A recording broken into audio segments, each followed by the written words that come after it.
Richard, you've made reference before to these 4 pillars, and I wonder whether, I think it's a loaded question, I think it might be obvious, but whether you can tell us what's been the impact, what can we expect, what has this quarantine really done to us?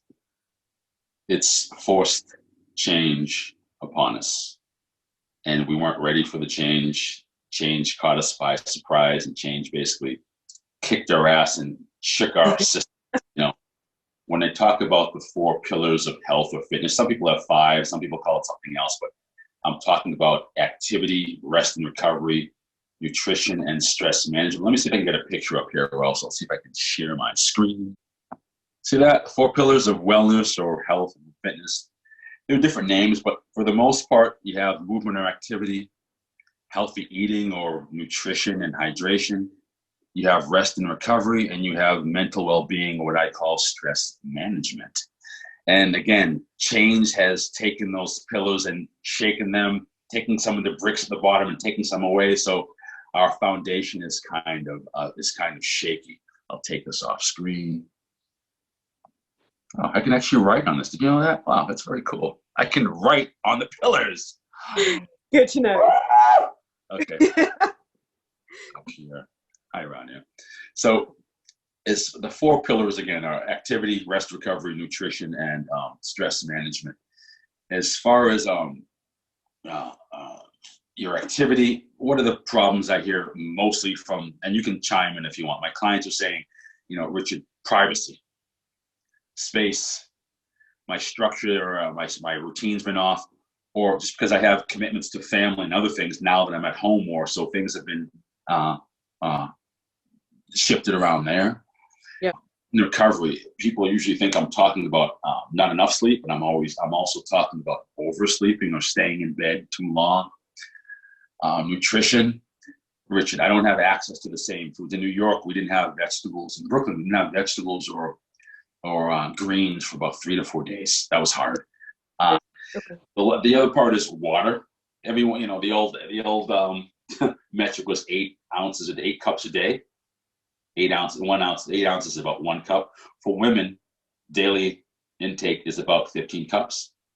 And men, it's 18. That's the basic. But if you're more active, like me, I'm running around all day, I try to get at least a gallon. That may be a little bit more than I need, but I feel good. My skin feels good. My joints feel good. I just feel lubricated throughout the day. So 15 for men, 15 for women, 18 glasses for men. I'm so proud of you for being so in motion. I am not. Do I still need 15 glasses of water a day? Because I guess that's steps going to the bathroom. You mentioned that for athletes and still in motion, for the most of us that have dropped in our movement, do we still need the same amount of water?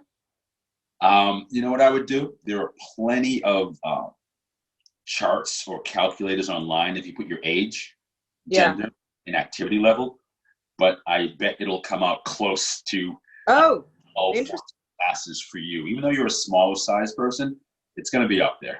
It's going to be up. And as you get more active over the next couple of days or weeks, you can. I want to say, if you're not drinking any water now, don't try to drink 15 glasses today.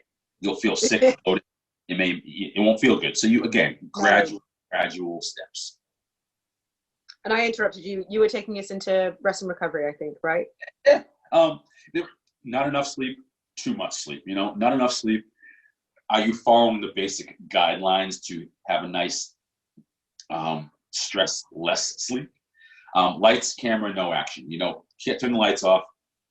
Cell phone, iPhone, Android, not TV. Turn it off an hour before you go to bed. That's hard for most people to do, especially now, because we're inside so much. We want that stimulation.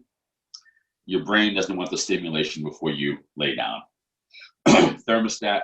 My wife can tell you that she likes it warm in the house. I like it cold. Studies have shown that you have better sleep quality if the thermostat is between like 65 and 68, maybe a little around there. I like a little chilliness. What's in your belly before you go to bed? If you're putting food in your belly, it's hard to process. It takes a while to process. It may keep you up, make you sort of bloated, gassy. And what are your stress relievers? Try those before you go to bed. Was it meditation? certain type of calming waves or water, rolling on the foam roller. Find what calms us down before you lay down to bed. All else fails, earbuds. Very important. I'll talk about this later when we talk about activity. Noise reduction. A mask. They look silly in those old TV shows in the 70s, but masks, night masks, are great. Yeah. And this is really important. Think about accumulating sleep. Richard, I don't get 8-9 hours. Okay. Accumulate sleep during the day. If you can take naps, naps are great. Think quality over quantity. You want to get into that deep, deep sleep. That's where you heal and recover versus, you're sleeping 8 hours, but did you sleep steadily those 8 hours? It's about steady, deep sleep. Right. Let's go to too much sleep. This is another issue I've been hearing. I don't want to get out of bed. I don't feel good. There's no reason to get out of bed. The first thing I talk to clients, when I talk to clients, I listen to them. What's your issue? And I want to find out, why aren't you placing value in getting out of bed? What's not important about you getting up and moving? What's important? I have to explain to them the importance of keeping your mind and body healthy. Yes. Okay, it's not important to you. It may be important to your spouse or your family or your caretaker. People need you. People need you to stay healthy. People like you and love you. So keep healthy for them. Right. And it's also basically, it's a mood enhancer. If you're feeling low, getting up and moving, getting structured and getting up at a certain time every morning, that creates structure. Yeah. It helps you with control. It's a general mood enhancer. Yeah. So start setting your goals for getting up. Right. I appreciate that. You did mention ritual, and I'm starting to see the importance of that, especially as we're about to go into another extended period of quarantine and confinement. The weirdest parts of my body are hurting. I think it's because I'm sat around too much, but my knees are suddenly sore and my ankles are sore. It does feel like a massive slumber party. What's your take? Even if I've done my movements for the day, what have you heard of this? Is this normal? And what can I do? It's normal if you're in a static position for a long period of time, sitting cross-legged in front of the TV or whatever. Your body gets stuck. You're not lubricating your joints. Motion is lotion. Motion is lotion. Functional movement systems, their quote is move often, move well. And my quote is, if you're going to binge watch, binge exercise. If you're sitting there watching Game of Thrones, every half an hour, or every time they switch scenes, get up and do some squats or some child's pose or some upward dog.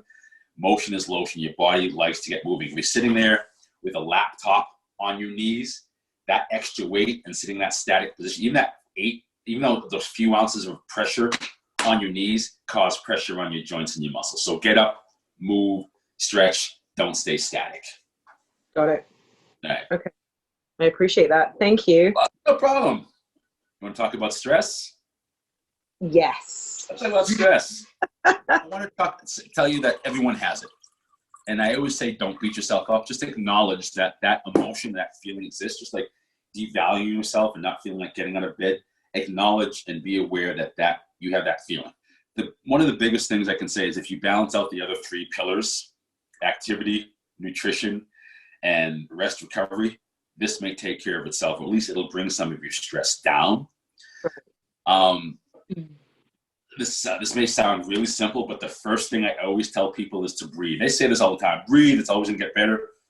Breathing has a lot to do with catastrophizing events, concentration, general fatigue and malaise, trigger points or pain in the muscles. So if we start focusing on functional breathing and not chest breathing and high breathing from here, that can help a lot with just resetting the system and getting back on track. So I start with the breath and I start telling people, listen, let's focus on the other pillars now first. I wonder if in a next video you'd be open to doing some breath work with us. Oh, yeah, I do breath work all the time. And some people, especially athletes, they don't want to, for some reason, they want to skip this part, just like they want to skip the some of the foundation training. But once they figure out how important breath is and how it makes you more powerful, it's part of your, I got to stand up, it's part of your your core. It's part of your stability. It's part of your focus. It's your as far as energy. It's like water. Taking stuff in. Your body needs oxygen. Your muscles need oxygen. So once I explain that and they can feel it, then I get the buy-in. But just talking about it sometimes is not enough. All right, we'll definitely have to plug back in and hopefully you can guide us through some breathing exercises. And the last pillar would be activity. And I would include breath work and activity. But a couple things couple modifications, simple modifications I would take as far as dealing with your lack of activity or your the messing around with your structure or rituals is have a conversation with your family or roommates. Tell them, listen, this is part of my ritual. This is part of my church, my meditation. I need this. I have to have my 45 minutes here. Please let me do my thing. I mentioned before, binge watch and binge move. So if you're watching something, move while you're watching, or every half an hour, or 2 hours, get up and do something. Okay, and we can talk about specifics at another time. If all else fails, earbuds. I keep saying this. Whether you're wired or wireless, walking around and having these in and being able to do your workout, noise reduction, it's a life changer. Even if you, I'm not talking about binge watching, but even if you want to binge watch or listen to your podcast in private with some privacy, earbuds are a wonderful tool to have in the house when there's a lot of people around you. Yeah, agreed. I can see that. I can see how it staves off a lot of arguments as well. And don't be afraid to get help. Don't be afraid to ask for assistance, whether you're partner training with someone else through a Zoom conference, or you find your physical therapist, your strength and conditioning specialist who can do an eval on you and say, listen, these are where your deficits lie. Yeah. Be doing over the next couple of weeks, and then we can do check-ins or follow-ups once a week to make sure you are on point. So I definitely think that assistance, check-ins for accountability, motivation, as an asset to your program, to you. Yeah, I can see that. And I know you and I both talked about trauma. I was going through some stuff before this happened, and it feels, and now everyone's going through stuff. So we are in this kind of like shared trauma. So now more than ever, there should be no stigma around asking for help, reaching out to your friends, sharing with them, so that, I mean, you text, check in, all that good stuff. Don't be alone. And check in with your psychologist, psychiatrist, counselor. Nothing's wrong with checking in, talking. You see your OB/GYN, you see your dentist, you see your PCP. What's wrong with getting this checked out also? Not enough people do. And once they, it doesn't have to be, it can be a monthly thing, it can be a yearly thing, but just make sure everything is clear up there, because if you're blocked up here, you're going to be blocked down there. Direct connection, correlation. Great. Thank you. Welcome. Let me tie everything together. So, because I know I talked a lot, let me wrap everything up so we can summarize how to combat the blues and melancholy during these times of social distancing, being quarantined. As far as rest and recovery, set up your sleep space. Think quality over quantity, and think about accumulating time and earbuds if all else fails. Nutrition, stick to the basics, create a balanced food palette. So, lots of fruits and vegetables, protein, carbs, get the junk off your plate. The palette, or those sizes, those portions are going to change depending upon you, Rania, your sport, your activity. But there are some basic guidelines that everyone should follow. Right.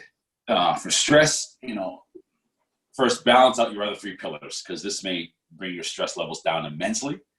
Don't forget to focus on breathing first, and working on getting back to your schedule. Prioritize what's important to Rania to regain control.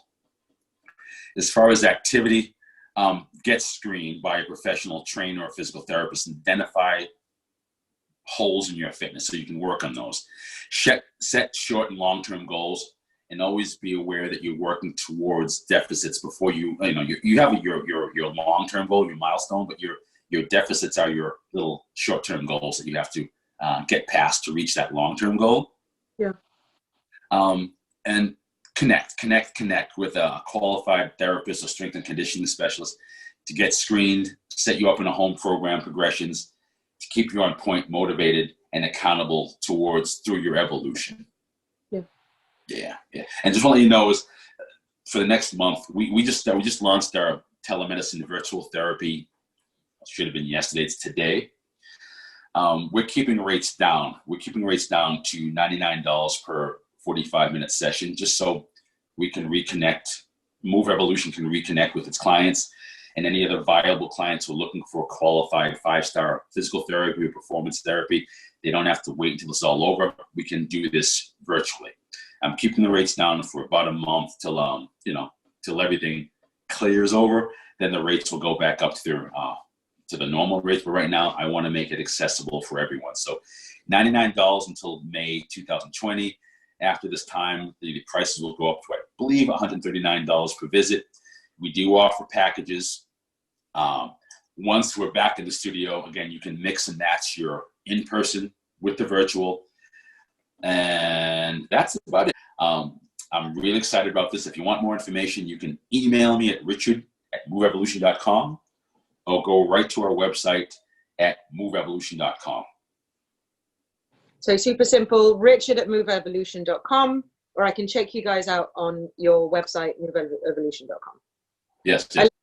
Thank you, Richard.